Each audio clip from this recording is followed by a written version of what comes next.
اور اس کی آخری مثال اس صدی میں، یعنی دور کی تاریخ تو شاید ہمیں معلوم ہو کہ شاید فیری ٹیلز ہیں، یہ کوئی کہانیاں ہیں جو ہم سن رہے ہیں، اس صدی میں جو ہوا ہٹلر کے ہاتھوں 6 ملین 60 لاکھ یہودی ختم کیے، پورا مشرقی یورپ کا یہودی جو ہے کھینچ کر وہاں سے پکڑ کر جہاں تک ہٹلر کی حکومت بنی تھی، جہاں تک اس کے جو گئے تھے فتوحات کا دائرہ، وہاں سے یہودیوں کو کھینچ کر کنسنٹریشن کیمپس میں لایا گیا۔ پھر خاص مشینیں ایجاد کی گئی، خاص جو ہیں اس کے لیے ایسے بنائے گئے کہ ان کے لیے اب اتنے لوگوں کو قتل کریں گے تو دفن کہاں کریں، کیا کریں، how to dispose of the dead bodies. تو اسپیشل پلانٹ بنائے گئے کہ ایک بڑے سے ہال میں داخل ہو رہے ہیں، وہاں سارے کپڑے اتروا لیے تاکہ یہ کپڑے بھی استعمال ہوں بعد میں۔ کہا یہ جاتا تھا کہ تمہارے کپڑوں میں جوئیں پڑ گئی ہیں تو جوؤں کو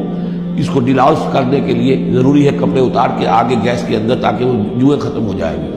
پھر ان کے بال اتروا لیتے تھے، عورتوں کے بال بھی شیو کر لیے، مردوں کے بھی، ان بالوں سے قالین بنائے انہوں نے جو نازیوں نے اپنے دفتروں میں بچھائے، ہیومن ہیئر کے قالین۔ پھر ان کو لے جا کر ایک گیس چیمبر کے اندر کے سب مر گئے۔ پھر اب وہ بڑے بڑے پٹے جیسے چلتے ہیں مشینیں، بڑی بڑی فیکٹریز کے اندر وہ پٹوں کے اوپر لاشیں چل رہی ہیں، پھر ان کا چورا ہو رہا ہے جیسے کہ کہیں جو ہے وہ گھاس کاٹا جا رہا ہو یا کوئی اور چارہ جو ہے وہ کٹا جا رہا ہو۔ پھر کسی خاص قسم کے کیمیکلز کے اندر ان کو تحلیل کیا کہ آخر میں کیا نکل رہا ہے، نہ کسی گوشت کا پتہ، نہ خون کا پتہ، نہ ہڈی کا پتہ، کسی شے کا پتہ نہیں، ایک بدبودار سیاہ رنگ کا مائع باہر نکل رہا ہے، اور اسے وہ لے گئے اپنے کھیتوں میں اور اسے بنا لیا کھاد۔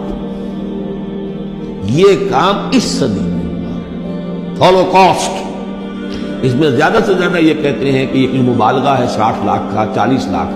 40 لاکھ بھی تو کم نہیں ہوتا، 40 لاکھ افراد کا اس طرح ختم ہو جائے۔ استأذن ربک لیبعثن علیہم الی یوم القیامہ، ان کا آخری وقت اب آنے والا ہے، وہ زیادہ دور نہیں ہے، لیکن اس سے پہلے جیسے شمع بجھنے سے پہلے بھڑکتی ہے،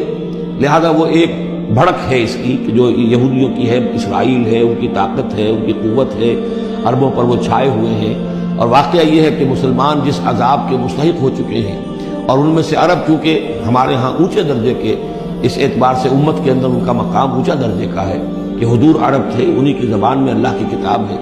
اور ان کی جو اللہ تعالیٰ کے دین کی طرف سے جو انہوں نے پیٹھ پھیری ہے،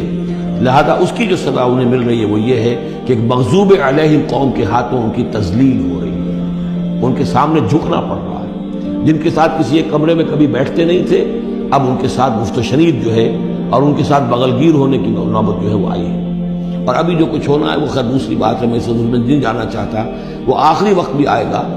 پھر جو ہے حضرت مسیح علیہ السلام ہی نازل ہوں گے، اور وہی چونکہ ان کی طرف رسول تھے، رسول اللہ بنی اسرائیل، تو آخری وہ عذاب ہلاکت کہ جو باقی 6 قوموں کا تو آ چکا، حضرت نوح علیہ السلام، حضرت نوح کے سامنے بیٹا جو ہے وہ غرق ہوا کہ نہیں ہوا، حضرت ہود، حضرت صالح، ان سب کے سامنے جو ہے ان کی قومیں ہلاک ہوئیں، تو اب حضرت مسیح کو اٹھا لیا گیا تھا، وہی آئیں گے اور انہی کے ہاتھوں یہ اپنے کیفر کردار کو پہنچیں گے اور ان کا ایک ایک بچہ ختم ہوگا۔ لیکن اس سے پہلے ان کے ہاتھوں مسلمانوں پر اللہ کے عذاب کے بڑے کوڑے برسیں گے۔ To add insult to injury, کہ ایک یہودی قوم کے ہاتھوں، مغضوب علیہم قوم کے ہاتھوں پٹائی ہوگی، اور جو ہو رہی ہے،